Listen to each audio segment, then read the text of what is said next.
Mas já que você falou em versões de Bíblia, no seu ponto de vista, são confiáveis? Que assim você tem várias versões, todas as Bíblias são confiáveis? Então, veja bem, existem Bíblias que ela tem alguma intervenção institucional, vamos dizer assim. Determinada igreja pegou a Bíblia lá e fez um comentário de acordo com a teologia dela. Mas a Bíblia, para mim, mais confiável seria, deixa eu pegar um aqui. Ó, eu estou aqui com a Bíblia de Jerusalém, Bíblia católica, só para mostrar, deixa eu fazer aqui essa daqui, a Bíblia Peshitta, que é uma Bíblia traduzida. Olha que maluquice.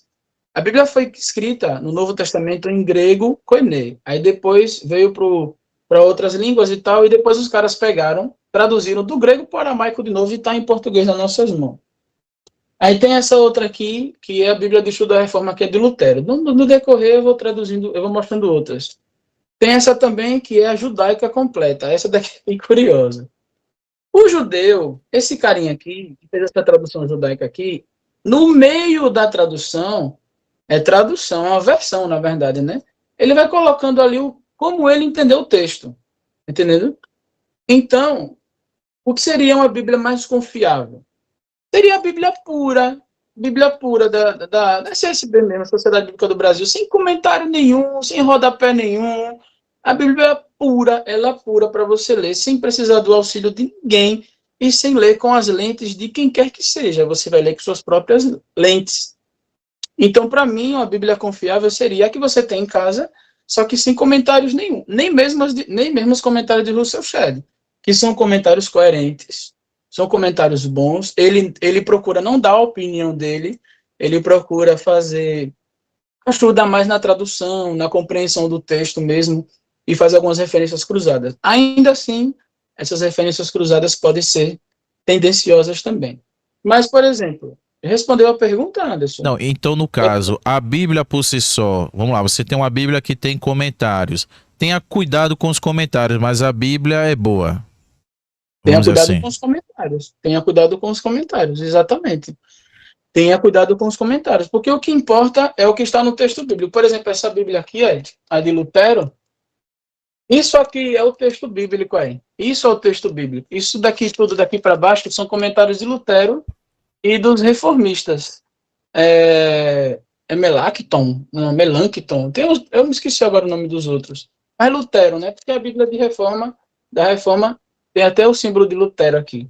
Então, isso aqui em cima é o texto bíblico. Então, é interessante ler o texto bíblico sem as opiniões de Lutero. Por que eu tenho essas outras Bíblias aqui?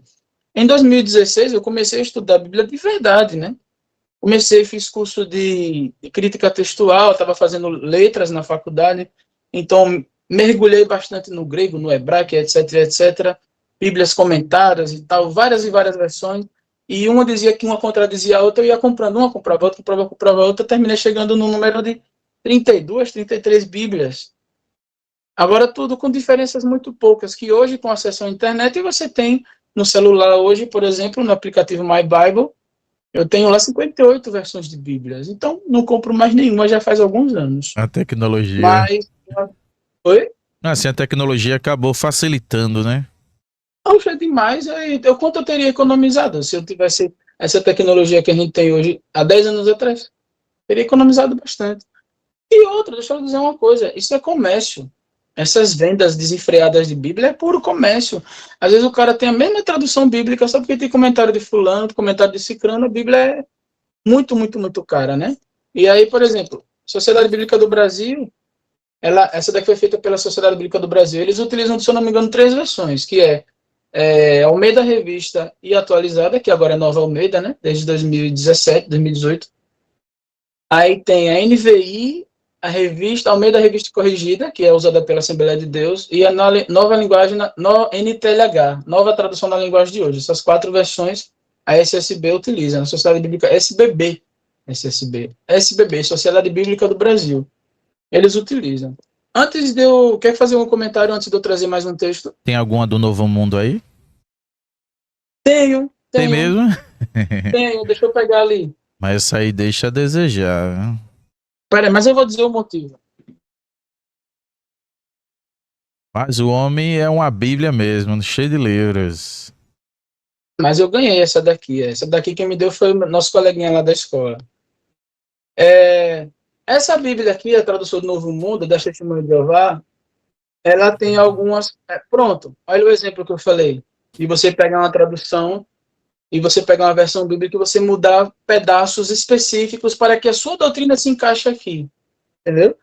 Tem algumas igrejas que dizem bem assim, a gente não mexe na tradução, mas em compensação eles dizem, só serve a Almeida Revista e Atualizada. É a única confiável. Se você estiver usando uma NTLH, não serve. Se você estiver utilizando uma Bíblia Judaica completa, não serve. Tem que ser NT. Isso é uma forma de manipular a leitura das pessoas, né? Não deixar que as pessoas leiam outros. Essa Bíblia do Testemunho de Jeová, ela troca Espírito Santo por força ativa. Né? Por exemplo, aqui Gênesis 1. Gênesis 1. Rapaz, é uma leitura boa dessa Bíblia. Ela tem uma... A gente vai chamar de, se eu não me engano, o termo é prosódia. Porque assim, E é o seguinte, quando você lê o texto é gostoso de se ler. Você lê fácil, mas tem algumas cascas de banana. Diga aí, Anderson. não, eu queria falar assim, que tem algumas coisas que deixam a desejar, né? Até porque eu não sei, eu nunca perguntei, né, como seria a crença de um adventista do sétimo dia com relação ao Espírito Santo, né? Os Testemunhos de Jeová não crê na existência do Espírito Santo. Eles acreditam que Não, a referência ao Espírito Santo seria o a Espírito força Deus, ativa. né? A força de Deus. Assim, veja, a palavra, eu conversei com um rabino,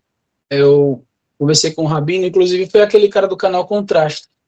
Pô, velho, eu sou ruim de decorar o nome das pessoas, me desculpem, mas eu sou ruim mesmo para isso. Eu decoro fisionomia, mas nome. Eu conversando com ele, ele me disse assim: quantas palavras em hebraico existem para o nome Espírito Santo? Eu digo, eu não faço ideia, eu não entendo de hebraico como você. Ele disse, são 5 palavras, só para a palavra Espírito Santo, Espírito. Aí tem, se eu não me engano, Nefesh, e essa Nefesh se divide em duas, Nefesh Elok e Nefesh Behemit, ou é Behemoth. Behemoth significa animal, seria o nosso instinto animal, seria Nefesh Behemit, e a Nefesh Elokit seria aquilo que nós temos que os animais não têm, que é a consciência espiritual, né? Se colocar no local do outro, empatia, etc, etc. Consideração, compaixão e etc. Aí vem a Ruach, que seria esse som de escarro. Isso seria uma onomatopeia, né? Que é um nomezinho que você usa para dar nomes a barulhos. Então, Ruach seria aquilo que Deus soprou no nariz de Adão, que seria hálito, ou simplesmente esse barulho da garganta, que significa, se não me engano, significa garganta. Ruach. Aí depois tem Neshemá. Neshemá, segundo ele, o cachorrinho agora deu. Neshemá é onde vai entrar a palavra poder, força ativa, segundo o que ele fala no vídeo dele. No YouTube tem, acho que é 5 dimensões do espírito, o nome do vídeo dele. Pode olhar depois. Neshemá é aquilo que Eliseu pediu a Elias, quando diz bem assim, o que é que você quer que eu lhe dê quando você me vir subindo num redemoinho? Outra coisa que as pessoas acham que está escrito que Elias subiu numa carruagem de fogo. Está dizendo que ele subiu num redemoinho, mas tudo bem. Aí o que é que acontece? Isso vai depender da tradução, ainda tem essa. A tradução vai trazer coisas diferentes, mas que não muda o ato em si. Então, ele diz, eu quero porção dobrada da sua Neshemá. Não tinha como ele pedir porção dobrada do Ruach, porque só Deus dá aquele sopro inicial, a centelha. Não tinha como ele dar porção dobrada da Nefesh, porque tem a ver com a nossa natureza. Então, ele daria o poder. E aí, o testemunho de Jeová pegaram a palavra Neshemá, quando era para ter colocado aqui uma outra, talvez, né? E ainda tem mais 2 palavras em hebraico para espírito, que é Hayá e a palavra Yeridá. Aí, então, meu amigo, você pega essas 5 palavras e traduz todas elas como espírito, vai dar alguma confusãozinha, né? Mas também o tradutor ele tem um papel muito complicado. Como eu falei no início do recalcitrares contra os aguilhões. Como é que você consegue traduzir isso? É muito difícil você traduzir isso. Outra coisa, ele está dizendo aqui, Josué, eu sou católico e existem algumas traduções católicas como a Ave Maria, Loyola, CNBB, Jerusalém. Eu só tenho a Jerusalém e a TEB, que é a tradução ecumênica da Bíblia, que é católica também, que eu comprei para ler os livros apócrifos. E tem uma Bíblia dos Capuchinhos que eu ganhei da minha avó. Essa eu não compraria, porque é estupidamente cara. Ela estava lá e disse, se você gosta de Bíblia, leva essa para você, uma Bíblia enorme, está ali atrás. Eu vou pegar daqui a pouco também. E aí, o que acontece? Vamos para essa daqui. Ele diz o seguinte, olha, no princípio, Deus criou os céus e a terra. Aqui a Bíblia da Testemunha de Jeová.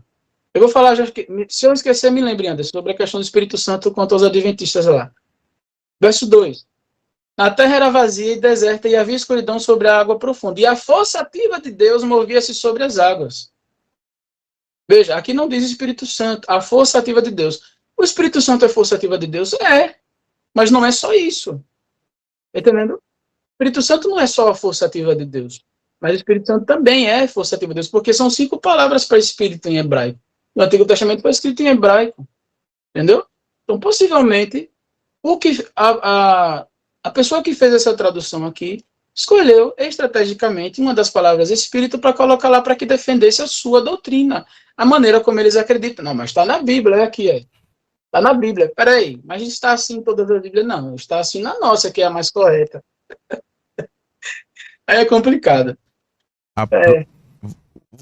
Mexendo um pouco mais nessa questão de tradução, né? Eu não sei se você já ouviu uma tradução chamada Nova Versão Transformada. Tenho, transformadora. Você tem? Tenho, Nova Versão Transformadora. É maravilhosa. Espetacular. Você tá com ela aí, é? Tenho. Você quer Eu queria que você lesse Atos 2:38 nela. Eu vi um professor, né, muito bom, inclusive, professor de teologia. Ele é especialista em hebraico e em grego. Ele fez algumas observações nessa versão em Atos 2:38. Enquanto você pega, né, manda um abraço ao pessoal que está acompanhando a live, né, que possa deixar aquela curtida e seguir, né, o nosso podcast, né, o rapaz do canal Remanescente também está aqui, mandar um salve para ele, muito bom, né, seu conteúdo, aqui. Que maravilha! Seja inclusive ele botou aqui, é mais um inscrito, né, que Deus abençoe. Rapaz, deixa eu ver se eu encontro essa NVT aqui. Bem, lembrando o pessoal que está pela primeira vez acompanhando o podcast, né, o nosso podcast ele é variado, né, a gente não segue um tópico específico.